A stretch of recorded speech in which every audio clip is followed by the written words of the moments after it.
Hi everyone, welcome back. I am really excited / nervous to do this video.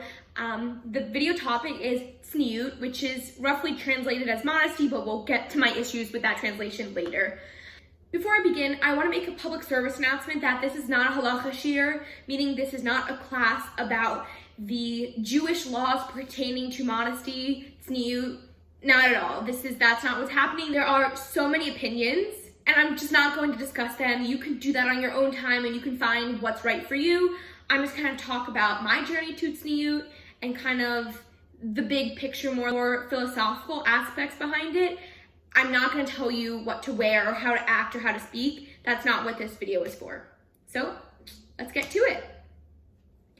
I want to attempt to define / translate Tzniut / kind of get an understanding before I really dive into this video.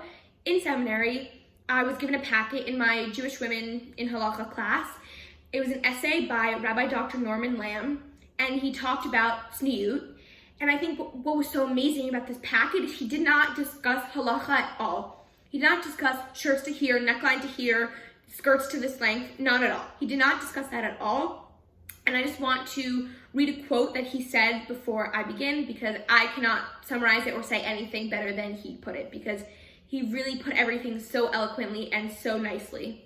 And this is from his essay from 1996 entitled Tzniut, a Universal Concept. He said, "Normally, the problem of Tzniut is discussed in rather technical terms. How long or how high in headline, the length of sleeves, the form of dress, the number of square millimeters of skin that may be exposed, and so on. Indeed, these are important issues, but they are aspects of Tzniut or details of it, not its heart. It would be a pity to allow our understanding of Tzniut to be a ruler while ignoring its conceptual matrix." And then in this essay, he kind of breaks things down and chooses 3 words that he feels describes Tzniut really well. These are kedusha, which is holiness, kavod, which is honor and dignity, and then privacy, which he doesn't feel as though there's a word for it in Hebrew, but he still thinks that is a very important aspect. I think in society, people contort Tzniut to be just about women and really oppressive on women and kind of how they act and how they dress and really controlling. But that's really not true at all. And I think that Rabbi Dr. Norman Lamb proves that in his essay. He does not mention gender. Again, he does not mention sleeve length or anything like that. He really just talks about Tzniut as a concept, and he explains that it's really one of the most important concepts in Judaism. Many people translate Tzniut as modesty, and I really feel as though that does it a disservice, and I really like the words that Rabbi Lamb chose to describe it, which are holiness, dignity, and privacy. And I think those words are really more adequately suited to describe this mitzvah. I want to kind of explain how I came to Tzniut and kind of like my mind evolution situation. As a kid, I don't think I realized that religious people dressed a certain way. I think I noticed that rabbis have beards. I mean, I grew up going to a Chabad shul, so everyone had beards, so I did notice that. But other than that, I really don't think I noticed until I started studying with one of the rabbins in my community for my bat mitzvah. I did begin to notice that religious Jews conducted themselves in a certain manner. They spoke in a certain way, so no one cursed, no one said anything really crude. Everyone tried to speak as positively as possible and act as classily as possible. And then in 8th grade, I went on the Seating International Shabbaton, so I was 13. And that was the first time I was in a fully Shabbat experience. And also the first time I was in a religious neighborhood. So it was really the first time I kind of was able to look at my surroundings and see what people wore, because I already had this concept of religious people acting a certain way, but I didn't have the concept of religious people dressing a certain way. At least I hadn't noticed it until that point. Also, what was really interesting is seeing a lot of people my age dressing a certain way. Also, it was just a really formative experience because I'd never seen that many Jews in my life. And I didn't know that people my age / a little bit older than me could actually be really into Judaism. That just was not a concept I was brought up with. Growing up, so I would say middle school and high school, I never wore anything revealing or low cut or anything like that. I didn't really curse either. I don't know, I didn't think it was classy or becoming. And I didn't want to just have my body be exposed for the world to see. I don't know, something just made me not comfortable with that. I didn't care if other people did that, because that's their body, that's their problem. Like, they can, I'm not gonna enforce something on them. But just for me personally, I really found it as a value. I mean, of course, I wore shorts, I wore tank tops, I wore like normal bathing suits, but it really wasn't that revealing. Definitely not like Tzniut standards that I hold to now, but like really not very revealing. I was very conscious of that even in like the beginning of my teen years. But I wasn't super concerned with like the Jewish aspect of modesty. It was just really not on my radar, and I think it became more on my radar probably probably end of sophomore year / junior year. And I just really saw that religious people, I thought they looked beautiful. Like my rabbi's daughters who I'm friends with today that are my age, I thought they always looked really good. And just, I really appreciated the way they carried themselves, and they always acted really confident in who they were, and I really thought that was so beautiful. As I kept going on the C-Teen International Shabbaton in high school, I would wear dresses and skirts on Shabbat, but then before Shabbat and after, I would be wearing jeans. And I kind of found myself, I think especially junior year, found myself not wanting to change back into my jeans after Shabbat, but that's what I brought to wear. And like, who am I? Like, I'm not religious. I'm not gonna like wear a skirt, like not on Shabbat, because that's not what I do. And then junior year after the International Shabbaton, I read an article on C-Teen Connection, which is C-Teen's online magazine. And a girl wrote about how it was a few years ago, and for the International Shabbaton, she decided that she's going to wear skirts the entire time and not just on Shabbat. And she talked about how she was nervous, were people gonna think that she's Orthodox now, or that she went crazy, or I don't know, something like that. But she did it, and she was like, it was really not a big deal. I felt so comfortable in Crown Heights in this religious neighborhood. So I was like, wow, maybe I could do that, because I think deep down I wanted to do that before, but I didn't want to be hypocritical because I wasn't religious. So I was like, who am I to dress this way and give off a false impression if that's not actually who I am? So after reading that article, it was a few days after the International Shabbaton my junior year, I decided that I was going to start wearing only dresses and skirts to C-Teen. And this was really just any dress or skirt, t-shirt dresses. It didn't really matter how long the skirt was or the dress was or how long the sleeves were. It's just the fact that I was consciously choosing to wear a skirt or a dress to C-Teen events. But then this was just at C-Teen, and then when I went to shul, at school I still wore pants and t-shirts and whatever else people wear in school. That was still normal.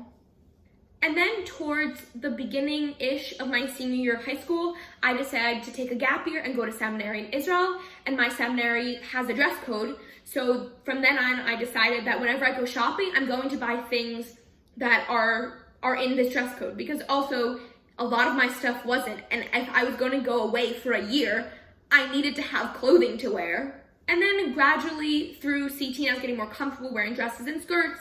And also with knowing my seminary's dress code, I gradually started buying things that were longer and more dresses and longer sleeves and higher neckline and things like that.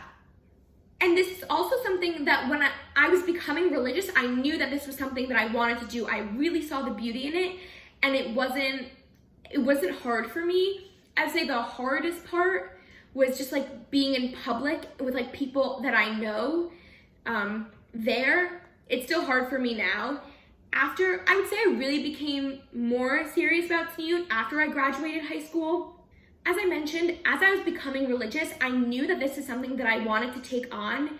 I think one thing that I really liked about it is that I could be easily identified as an Orthodox Jew, as a religious Jew, and people would see me and be like, okay, she is committed to this. It was also just like an outward expression of my Jewish pride. There's a rabbi named Rabbi Ellison who basically compares skirts to a kippah. Because again, wearing a skirt says, okay, I'm committed to this. I'm committed to Torah and mitzvot. This is what I want. And for the most part, when you see a religious woman dressed a certain way, you can't help but assume that she is committed to Hashem and she is going to act a certain way and speak a certain way. I think that dressing tzanua will help you internalize the message and act tzanua, because a skirt or a dress or long sleeve is an external reminder of how you want to carry yourself, how you represent yourself, And really it's a reminder that you are an emissary of Hashem. I think Tzniut helps you be more conscious of, again, the way you act, the way you speak, the way you carry yourself. And I think something really beautiful about this mitzvah is that it's so physical, because so many other mitzvot are spiritual, which is beautiful. But in this world, in this reality, sometimes you need the physicality of a certain mitzvah to help you perpetuate your relationship with Hashem. And I think literally the clothing that you wear is so physical, and it's such an external reminder. Tzniut, in a sense, is more tangible, and I think it's really something so beautiful. Of course, the other spiritual mitzvot are beautiful too in their own way, but it's just so physical, and you like literally choose, okay, I'm gonna put this shirt on versus this, I'm gonna put this skirt on versus this. I want to briefly explain why the details matter, details meaning the halachot. Again, I'm not getting into them because there are so many different opinions, but in preparation for this video, / kind of just before, I would look up modesty videos on YouTube, and I either had one of two problems with them.